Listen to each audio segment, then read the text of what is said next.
So guys, mirror of common error का जो चल रहा है आप लोगों का सोल्यूशन, जहां मैं आपको mirror of common error 2 part में डिवाइड करके करा रहा हूं, यानी कि एक पार्ट में करा रहा हूं मैं आपको इसको शुरुआत से और दूसरे पार्ट में करवा रहा हूं मैं आपको इसको एंडिंग से। तो यहां हम लोग 164 से आगे के सेट की बात कर रहे हैं, जहां पर हम लोग पहुंच चुके हैं आज 277 सेट पर, और आज हम लोग बात करने वाले हैं 277 सेट की। इसी बीच बच्चों एक बहुत ही प्यारी गुड न्यूज़ आपके लिए एक और है, जहां बहुत समय से बच्चे बोल रहे थे कि sir mirror of common error का चैप्टर वाइज सोल्यूशन भी ले आइए आप, क्योंकि इसमें बहुत सारे चैप्टर्स हैं। इसे 14 चैप्टर्स कवर किए गए हैं ग्रामर के, जो कि बहुत शानदार तरह से कवर किए गए हैं। तो बहुत समय से बच्चों की रिक्वायरमेंट थी कि सर आप ऐसा कोई बैच लाइए जिसमें आप मिरर ऑफ कॉमन एरर की पूरी बुक सोल्व करा सके। तो ये बैच हम लोग 15 दिसंबर से, जो भी आपकी आने वाली है 15 दिसंबर, आज से 6 दिन बाद 15 दिसंबर से आपका ये न्यू बैच आपका मैं ला रहा हूँ। कंप्लीट मिरर बुक इसके अंदर हम लोग सोल्व कराने वाले हैं चैप्टर वाइज, जिसका फुल कोर्स फी 499 है, लेकिन अभी फर्स्ट 50 स्टूडेंट के लिए हमने इसका चार्ज रखा है 349 रुपीज़, यानी कि 349 रुपये, लगभग पूरे 150 रुपये का आपको प्रॉफिट इस पर होने वाला है। अब टॉपिक कौन कौन से कवर रहेंगे जरा उनको भी एक बार हम लोग चेक कर लेते हैं बच्चों। ये मिरर बुक से ही मेरे सामने एक फोटो है जिसमें हम लोगों ने बताया है कौन कौन से टॉपिक कवर रहेंगे, जैसे कि इसमें आर्टिकल रहेगा, नाउन एंड केसेस जो कि बुक के अंदर छपा हुआ है, noun and numbers, subject verb agreement, time and tenses, pronoun, adjective, verb, और इसके बाद में यहाँ पर 14 चैप्टर हैं पूरे बच्चों, adverb, conjunction, voices, narration, preposition और सुपरफ्लोज। सो ये सभी चैप्टर्स रहेंगे कवर आपके इस बुक से। बहुत शानदार बुक रहेगी बच्चों, बहुत ही शानदार। ग्रामर के लिए आपकी ये 4 लगाने वाली बुक है, आप इस बुक को कर सकते हैं। अभी इसमें पार्टिसिपेट लेने के लिए, यानी कि आपको इसमें एनरोल करने के लिए हमें हमारे व्हाट्सअप नंबर, जो कि सबको पता ही है, 8279738238 पर मैसेज करना होगा और अपनी फ़ीस सबमिट करानी होगी, मैं वाया फ़ोन पे, गूगल पे, अमेजन पे के ज़रिए। चलिए फिलहाल चलते हैं गाइस हम लोग वीडियो की तरफ। वीडियो में हम लोग बात करने वाले हैं आज 277 सेट की। 2013 में आपका आया हुआ है, ये बहुत शानदार सेट है बच्चों। ये भी आपका सीजीएल प्री का ही टेस्ट है, तो इसको देखते हैं हम लोग बच्चों। आज यहाँ पे सेंटेंस इंप्रूवमेंट के टाइप में है आपका। ये पहला क्वेश्चन कह रहा है, just before he died Amar who is a poet right this poem, यानी कि अपने जस्ट मरने से पहले अमर ने, जो कि एक कवि है, ये कविता लिखी थी। सो गाइस आपको बताना है कि इसका सही ऑप्शन कौन सा होगा correct. Amar who is a poet, यानी कि अमर जो कि एक पोएट है, road this poem just before he died. Amar road this poem who is a poet just before he died. Amar before he died, sorry just before he died, who was the poet wrote this poem. बिल्कुल सही guys. ये sentence हमारा देखा जाए तो died यानी कि second form में हमारी, और डाइड सेकंड फॉर्म होने की वजह से ही सेंटेंस पूरा पास्ट में चलना चाहिए था, लेकिन यहाँ पर इज आने की वजह से ये सेंटेंस हमारा रॉन्ग हो गया है, और अगर रॉन्ग हो गया है तो नो इंप्रूवमेंट की गुंजाइश हो गई है, खत्म। उसके बाद में गाइस यहाँ पर भी उसने इज लगाया और यहाँ पर भी उसने इज लगाया, तो ये दो भी हो गए रेस से बाहर। अब आपके पास मजबूरन एक ही ऑप्शन बचता है, वो है option number C, just before he died Amar who was the poet wrote this poet. तो गाइज यहाँ पर आपका फर्स्ट का, यानी कि पहले का आंसर मेरी राय में हो जाएगा सी करेक्ट, क्योंकि ये बात मैं आपको एक बार नहीं कई बार बता चुका हूँ कि अगर सेंटेंस हमारा प्रेजेंट में चल रहा है तो पूरा सेंटेंस प्रेजेंट में ही चलेगा, और सेंटेंस अगर पास्ट में चल रहा है तो पूरा सेंटेंस हमारा पास्ट में ही चलेगा। यानी कि एक ही सेंटेंस के अंदर आप लोग 2 फॉर्मेशन एक साथ नहीं लेके चल सकते हैं। ये ना केवल प्रेजेंट के लिए, ना केवल पास्ट के लिए, ये ग्रामर का पूरा एक बिंदास रूल है। सुन लीजिएगा, लिखवाऊंगा नहीं। Double present, double past, double future, double interrogative, double negative, double apostrophe English grammar में कभी भी नहीं हो सकते हैं, खूब अच्छे से ध्यान रखें। तो यहाँ सेंटेंस में आपको एरर दे दी गई है सी पार्ट में।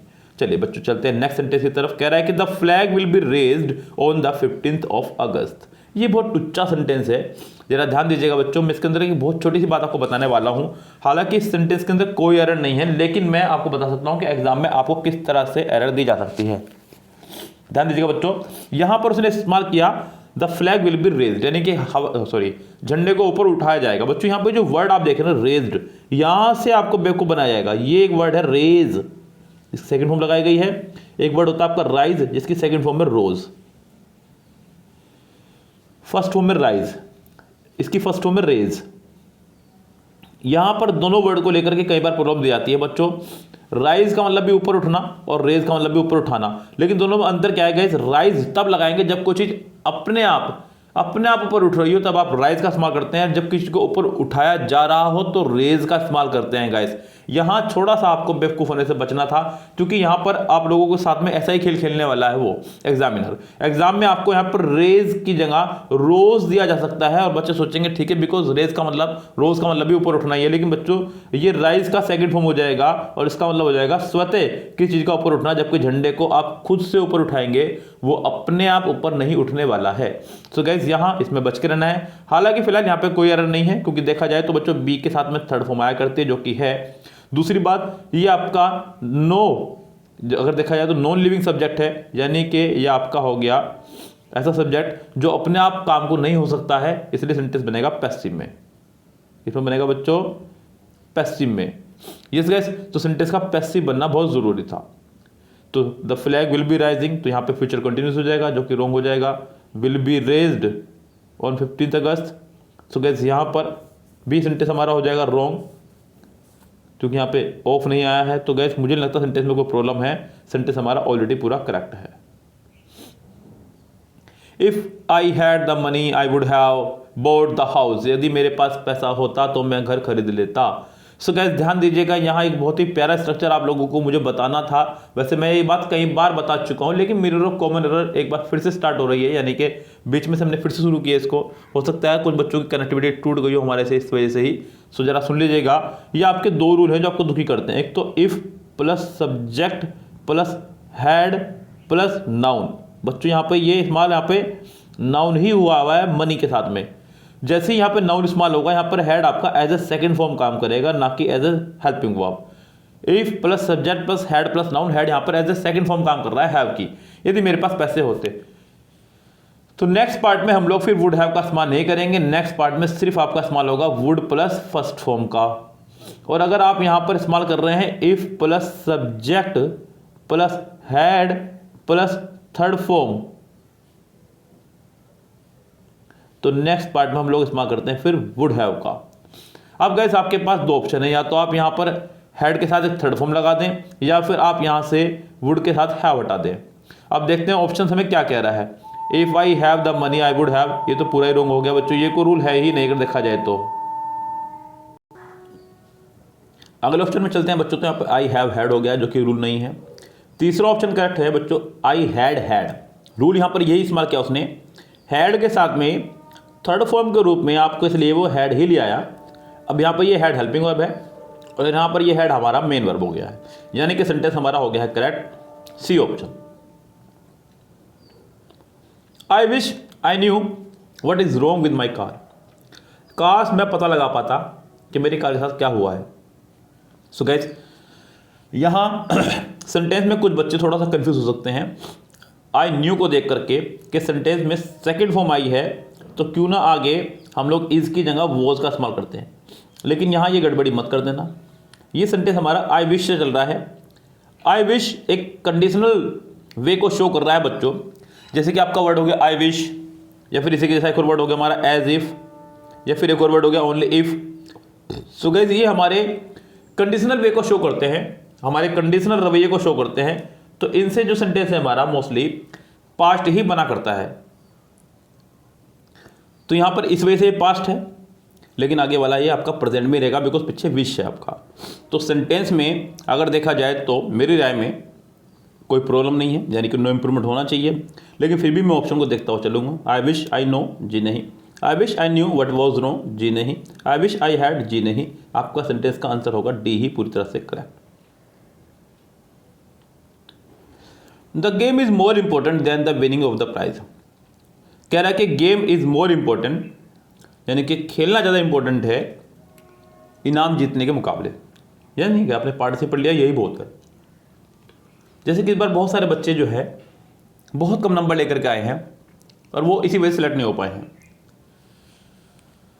अब गाइस पहली बात तो ये कि ज़्यादा सोचने से कुछ नहीं होगा। दूसरी बात, आप लोगों ने बच्चों पार्टिसिपेट लिया यही बहुत बड़ी बात है।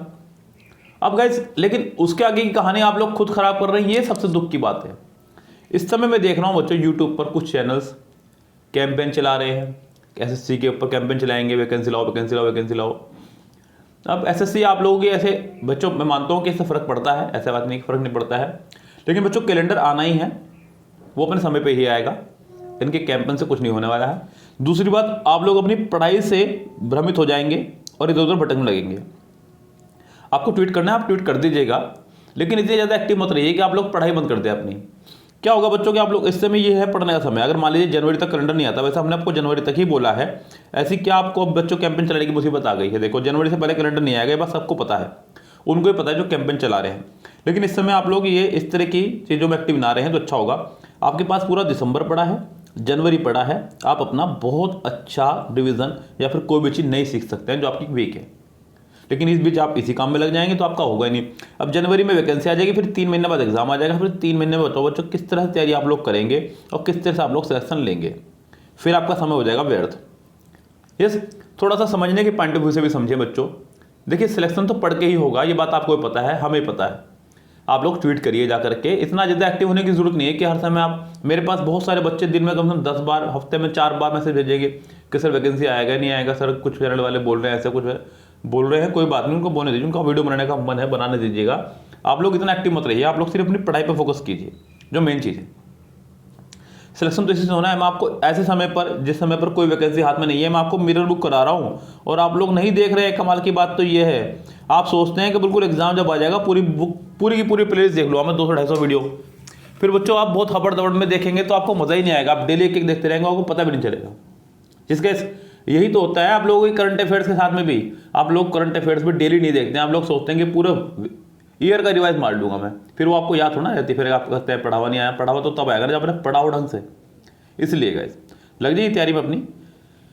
The game is more important than the winning of the prize, sentence number 5। तो यहाँ पर ही बच्चों मैंने आपको पहले भी कहा है कि सेंटेंस जो है एक तरह से दोनों तरफ जब तुलना हो रही है तो बराबर के होने चाहिए। सो यहाँ पर भी आपका नाउन है, यहाँ पर भी आपका नाउन है, सो मुझे कोई दिक्कत नहीं सेंटेंस में, दोनों तरफ बिल्कुल सेम स्ट्रक्चर है, दोनों आपका करेक्ट सेंटेंस है, यानी कि सेंटेंस में कोई इंप्रूवमेंट नहीं है। लेकिन फिर भी हम लोग एक बार ऑप्शन निहार लेते हैं क्या कहना चाह रहा है। The game is more important than winning of the prize, तो यहाँ पे विनिंग से पहले दा नहीं आया, जबकि इस वाले से पहले दा है। गेमिंग इज मोर इंपॉर्टेंट, बच्चों विनिंग को देखते हुए गेमिंग मत कर देना। यस, वो एक नाउन ऑलरेडी है, गेम अपना भी नाउन है, जबकि विन एक वर्ब है, वर्ब को नाउन बनाया गया है, इसलिए ऐसी गलती मत कर देना, कुछ बच्चा सोच सकते हैं। द गेमिंग, फिर वही मुसीबत है बच्चों, तो यहाँ पर आपका कोई भी ऑप्शन करेक्ट नहीं है, आपका होगा no improvement. The actor is out of jail and not exactly a free man, बच्चों कह रहा है कि एक्टर जो है जेल से बाहर आ चुका है, and not exactly a free man since he will be under house arrest for an additional 90 days, यानी कि जेल से तो बाहर आ गया है लेकिन अभी भी उसे 90 दिन तक अपने घर में ही रहना होगा, तो मतलब अभी तरह से पूरी तरह से फ्री नहीं हुआ है। सो गाइस यहाँ पर एक विरोधाभास की भावना आ रही है। देखिए मैंने ही बोला कि एक्टर जेल से बाहर आ गया है लेकिन उसे अभी भी जो है घर में रहना होगा क्योंकि फ्री नहीं है वो भी। बच्चों एंड जो है चीज़ों को प्लस करने का काम करता है और बट जो है आपका कॉन्ट्राडिक्शन के लिए आया करता है, विरोधाभास के लिए आया करता है। यस, तो यहाँ पर गाइस विरोधाभासी आपका हो रहा है, आपको सेंटेंस में एंड की जगह बट का इस्तेमाल करना होगा तो सेंटेंस हमारी राय में होगा करेक्ट। सो गाइस यहाँ बट आपका इस्तेमाल हो रहा है सिर्फ एक में ही, बाकी किसी में हो ही नहीं रहा है, आपका ऑप्शन भी हो जाएगा यहाँ पर सी पूरी तरह से करेक्ट। ओके गाइस, तो इसका आंसर आपका हो जाएगा सी करेक्ट। सेंटेंस नंबर 7 देखिएगा। सम प्लेयर्स, गाइस हमने आपको बताया है कि सम के साथ में काउंटेबल और अनकाउंटेबल दोनों ही नाउन आ सकते हैं। जब अनकाउंटेबल आएगा तो सिंगुलर वर्ब आएगी और जब काउंटेबल आएगा तो प्लूरल नाउन आएगा और प्लूरल ही वर्ब आएगी। यस गाइस, चलो जी। Some players on the team suffer, suffer आपकी फर्स्ट फॉर्म ही है बच्चों। Some player on the team suffer, बच्चों सफ़र के साथ में आपका हमेशा फ्रॉम आया करता है जो किसने दिया। यस गाइस, चलिए। Suffer from chronic knee problems and will not play in the next play of. चलिए सो गाइस यहाँ पर अगर मैं बात करूँ सम प्लेयर्स, इसमें कोई प्रॉब्लम नहीं है। अगर किसी को प्रॉब्लम हो सकती है तो वो ऑन द टीम में हो सकती है। सफ़र तो आपका आना ही आना है क्योंकि जब सम प्लेयर्स आ गया है। सो यहाँ पर गाइस किसी को प्रॉब्लम हो सकती है, लेकिन यहाँ पर देखता हूँ मैं आपको ऑप्शंस के तौर पर अगर बात करूँ तो यहाँ पर on the team, on the team, on the team ही दिया है तीनों में, तो आप यहाँ पर चेंज करेंगे किसको। अब बच्चों अगर मैं यहाँ पे सम प्लेयर करता हूँ तो रोंग है, क्योंकि सम के साथ में अगर नाउन आ रहा है तो प्लूरल ही आएगा, अगर काउंटेबल है तो। अगर अनकाउंटेबल है तो बात अलग है।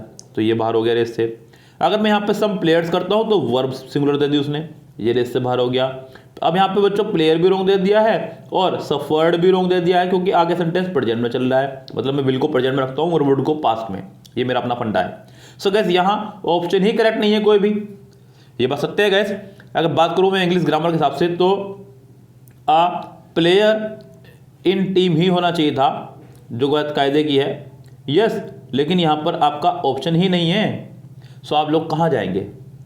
यस गैस, सो मजबूरी का नाम महात्मा गांधी, और यहाँ पर आंसर लगाएंगे आप नो इम्प्रूवमेंट। चलिए आगे बढ़ते हैं बच्चों। Sushma has wisdom, charm and has a good sense of humour. चलिए जी, सुषमा हैज विजडम, सुषमा के पास विजडम है, चार्म है, एंड सी हैज। बच्चों यहाँ पर फिर से शी हैज लाने की जरूरत नहीं है, क्योंकि यहाँ पर एंड आ गया है। सुषमा शुरू में आ ही रहा है। सुषमा के पास विजडम है, चार्म है, और तीसरी चीज बताने क्या है, a good sense of humour है। ओके गाइस, यहाँ पर फिर से आपको शी हैज लाने की जरूरत नहीं है। तो यहाँ सेंटेंस का आंसर मेरी राय में a good sense of humour यानी कि पहला ही हो जाएगा करेक्ट। ए इसका आंसर हो जाएगा करेक्ट। ओके गाइस, तो यहाँ सेंटेंस का आंसर हो गया है ए करेक्ट, बाकी सभी ऑप्शन आपके हो जाएंगे बेकार। आगे बढ़ते हैं गाइस, क्या कह रहा है बच्चों यहाँ पे, दे नोक्ड डाउन, सेंटेंस बड़ा प्यारा है, ध्यान देना। They knocked down 10 houses when they build the new road. जब वो नई सड़क बना रहे थे तो उन्होंने 10 घरों को जो है डैश किया।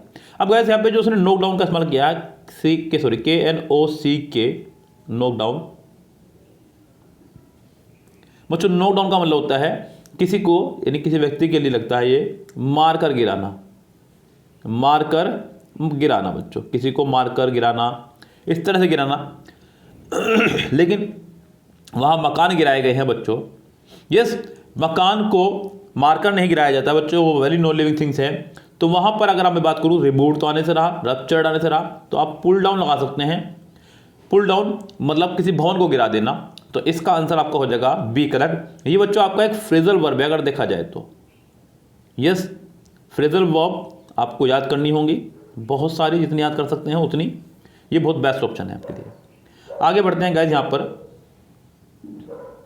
Don't sit in the grass its weight, यानी कि घास में मत बैठो, ये गिली है। तो गाइस यहाँ पे बताना है कि आपका इन करेक्ट है नहीं। बच्चों इन का मतलब होता है किसी चीज़ के जब आप अंदर बैठ रहे हो, वैसे तो मे होता है, किसी चीज़ के आप अंदर बैठ रहे हैं तो इनका इस्तेमाल करते हैं। जैसे कि sit in the room, room के अंदर आप बैठे हैं, तो घास के अंदर नहीं, घास के ऊपर आप बैठेंगे बच्चों। तो यहाँ पे इन नहीं, आपका ओन होना चाहिए था, जो कायदे की बात है। ओके गाइस, तो यहाँ सेंटेंस में don't sit on the grass होना चाहिए था, तब जाके सेंटेंस होगा करेक्ट। सेंटेंस 10 का आंसर आपका हो जाएगा पहला ही करेक्ट। बिसाइड का मतलब होता है बगल में, बाय द साइड ऑफ मतलब घास के बगल में। तो गैस यहाँ पर आपका आंसर हो जाएगा सिर्फ और सिर्फ एक करेक्ट। ओके गैस, सो उम्मीद करता हूँ कि आपको मेरी बात समझ में आई होगी, और गैस अपनी पढ़ाई में लगे रहिएगा।